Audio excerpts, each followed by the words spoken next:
When I was in high school, I would spend my weekends working at Indian weddings, and I would work with DJs, and I would play an instrument called the dhol, which is a native Indian Punjabi drum. And so I would play this drum at weddings, and I would make a little bit of money, but I got to know a lot of the DJs.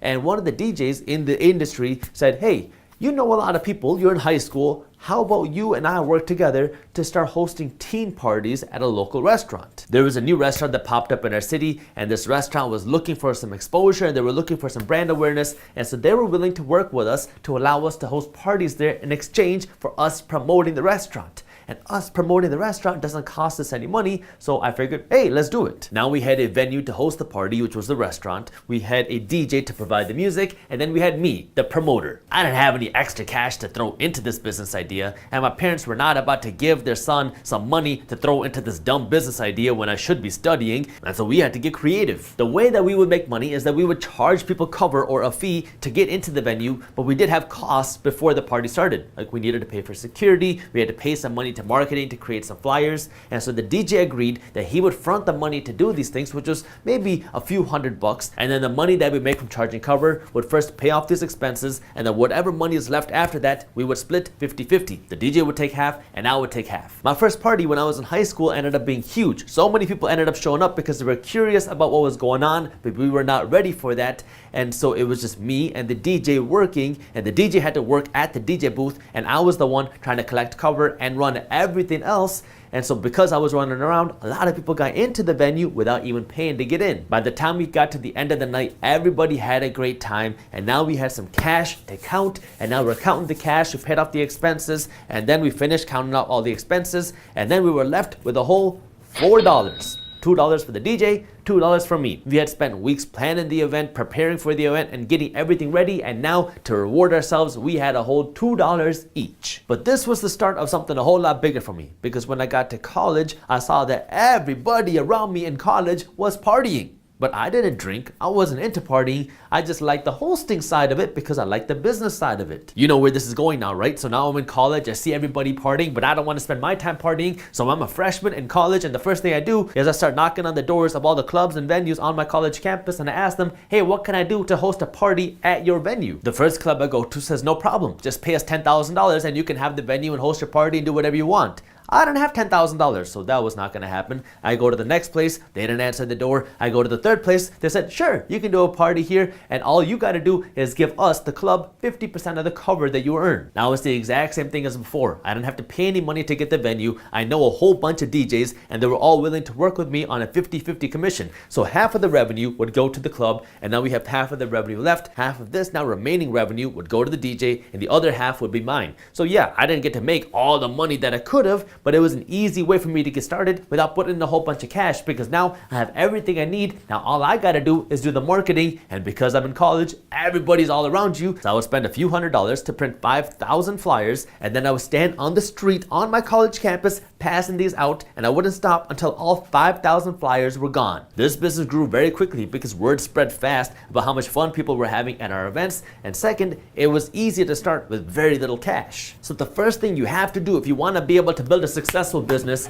is you have to be resourceful. If you are not resourceful, you will never be able to build any sort of successful business. This is not something that you can learn how to do in books. This is just something where you have to be aware of what's around you, and you have to start using the resources around you, because this is what will allow you to be able to build a business using whatever you have around you. The easiest way to make up for a lack of dollars is just to increase your hustle. Now when you start making a little bit of money, the next thing you're going to start thinking about is scalability. How can you take this little bit of money that you're making and scale it into something a whole lot bigger? And this is where you have to understand the difference between just owning your own job and actually running a business. Because the issue that I had with this party promotion business was, one, I got sick of the business because I didn't really like the industry, but second was it wasn't scalable. Because the way it worked is, yeah, I made good money. I can make a few $1,000s in a weekend. But if I wasn't hosting an event, if I wasn't there working, I wasn't gonna get paid. When we talk about building a business, not just owning your own job, when I talk about building business, I mean you own a machine that will continue to produce revenue or to produce money even if you're not physically working, because either you have other people working that are continuing to run the machine, or you have a system, which is very important even with other people, is you need to have a system where this business can run even without you physically working. When we're talking about a business, you have to understand that there's two parts to every business if we're talking about building a real business. You have the owners, and then you have the employees. And so what you need to understand is when you are building a business, you are both the owner and the employee. But what you don't want to do if you're talking about really building a business is get stuck into understanding that you are the only owner and the only employee. See, when I was running the event planning business, I was making decent money. I was the owner of the business, I was the only employee, and so anytime I made money, this was money that was going into my pocket. But there's a difference between the money you earn from working in the business and the profit that your business makes. Because if I had paid myself just a regular salary, then now if I cut myself out, if I hired somebody else to take my position working in the business, then there wouldn't be really any profit left, because now all the money is going to pay the salary, and the owner, who in this case was also me, but if the owner was someone else, then the owner would be left with nothing. Let's think about it this way. I create a guacamole business that is now doing $1 million a year in revenue. I started the business myself. I created this guacamole recipe. I started selling it in stores, and now stores around the country are carrying it, and I'm doing $1 million a year in revenue.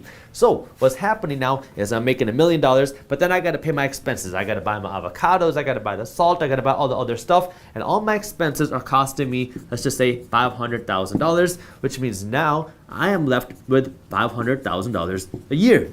But all this $500,000 is a profit because now I have to pay myself, and for the purposes of this example, I'm going to assume that there are no other employees in this business. So let's assume that I'm the only employee, I'm the only owner. And so now if we talk about the profit, which is the difference between what the owner gets and what the employee gets, I have to pay myself as an employee of the business, as a CEO or whatever. I have to pay myself a salary. So for the sake of this example, let's assume that a person in this position, if I had to hire somebody else to take my role in this job, I'd have to pay them $200,000 a year. So now this is $200,000 for salary, which means the business is making $300,000 of profit because I had to pay somebody, in this case it's me, $200,000 to run the business. This is the difference between running a business and just owning your own job. Because if you're running a business, now what you can do is you can find somebody else to take this job and you can own the business. You don't have that ability to do that if you are just running and owning your own job. So when we're talking about being able to scale a business, you have to understand that in order to build a real business, you have to have a business where you can pluck yourself out of the equation and have somebody else come in and do the same job. And you got to understand that, hey,